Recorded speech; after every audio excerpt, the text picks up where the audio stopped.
Um único tiro matou 17 milhões de pessoas. Não foi um tiro certeiro de guerra, nem parte de uma grande batalha planejada. Foi o assassinato de um único homem, numa cidade que a maioria da Europa sequer conseguia localizar no mapa. Em questão de semanas, esse assassinato arrastou impérios inteiros para o conflito mais devastador que o mundo já havia visto até então. Trincheiras, gás tóxico, metralhadoras, milhões de jovens enviados para morrer por quilômetros de terra sem valor. Essa é a história da Primeira Guerra Mundial, a guerra que ninguém queria, mas que todos, de alguma forma, ajudaram a criar. No início do século XX, a Europa vivia sob um equilíbrio de poder tenso e complexo. As grandes potências, Alemanha, Áustria-Hungria, Rússia, França e Grã-Bretanha, haviam formado uma teia de alianças militares defensivas, cada uma prometendo apoiar a outra em caso de ataque. A ideia por trás disso era prevenir guerras, criando um sistema onde atacar qualquer nação significaria enfrentar várias ao mesmo tempo. Na prática, essa mesma teia de alianças criaria o efeito oposto, transformaria qualquer conflito local em uma guerra continental. Ao mesmo tempo, uma corrida armamentista silenciosa acontecia entre as potências europeias, especialmente entre a Alemanha e a Grã-Bretanha, que disputavam a supremacia naval. Nacionalismo crescia em toda a Europa, e tensões territoriais, especialmente nos Balcãs, uma região estável conhecida como barril de pólvora da Europa, se acumulavam havia décadas.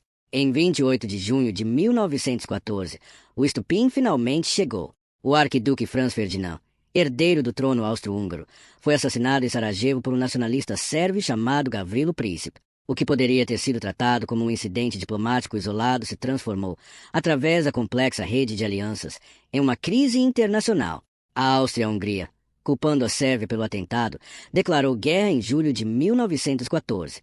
E então, como peças de dominó caindo em sequência, as alianças foram acionadas uma após a outra. A Rússia, aliada da Sérvia, começou a mobilizar tropas. A Alemanha, aliada da Áustria-Hungria, declarou guerra à Rússia, e depois a França, aliada russa.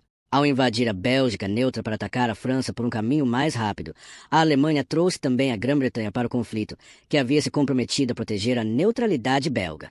Em pouco mais de um mês, praticamente toda a Europa estava em guerra. A maioria dos soldados que partiram para o fronte em 1914 acreditava que estariam de volta em casa antes do Natal. Ninguém imaginava que a guerra se arrastaria por mais de 4 anos. No fronte ocidental, na fronteira entre a França e a Alemanha, os exércitos rapidamente ficaram presos em um impasse sangrento, a Guerra de Trincheiras. Quilômetros de valas escavadas na terra, separadas por uma faixa mortal conhecida como Terra de Ninguém, onde qualquer avanço custava dezenas de milhares de vidas por apenas alguns metros de território.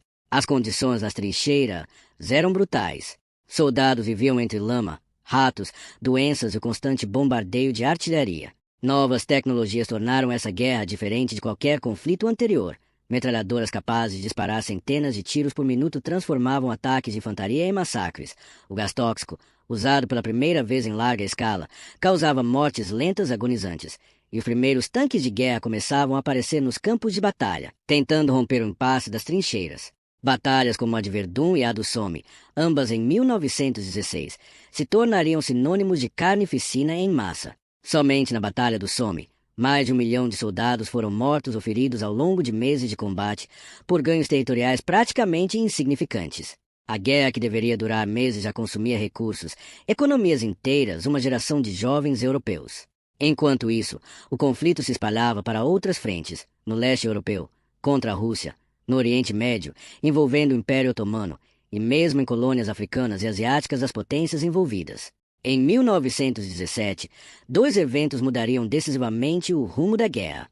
Primeiro, a Revolução Russa derrubou o governo czarista e, posteriormente, tirou a Rússia do conflito, permitindo que a Alemanha concentrasse forças no fronte ocidental. Segundo, os Estados Unidos, após anos de neutralidade, entraram na guerra ao lado dos aliados, trazendo recursos frescos e milhões de novos soldados que ajudariam a inclinar definitivamente a balança. Com a chegada maciça de tropas americanas e o esgotamento total dos recursos alemães, a ofensiva final dos aliados em 1918 finalmente rompeu as linhas alemãs. Exaurida, faminta e à beira do colapso interno, a Alemanha pediu um armistício. Em 11 de novembro de 1918, às 11 horas do 11º dia do 11º mês, as armas finalmente silenciaram. O custo humano foi devastador. Cerca de 17 milhões de mortos, entre militares e civis, e outros 20 milhões de feridos.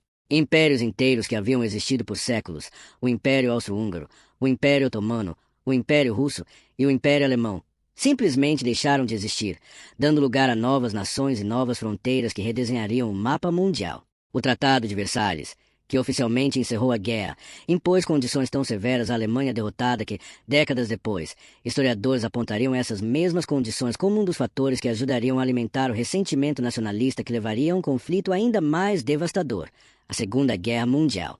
E fica a reflexão. Como um único assassinato, numa cidade que a maioria da Europa mal conseguia localizar no mapa, se transformou na guerra mais mortal que o mundo já havia visto até então. E o que isso nos ensina sobre a fragilidade do sistema se promete manter a paz. Se você gostou dessa jornada pela guerra que redesenhou o mapa do mundo, se inscreve no canal.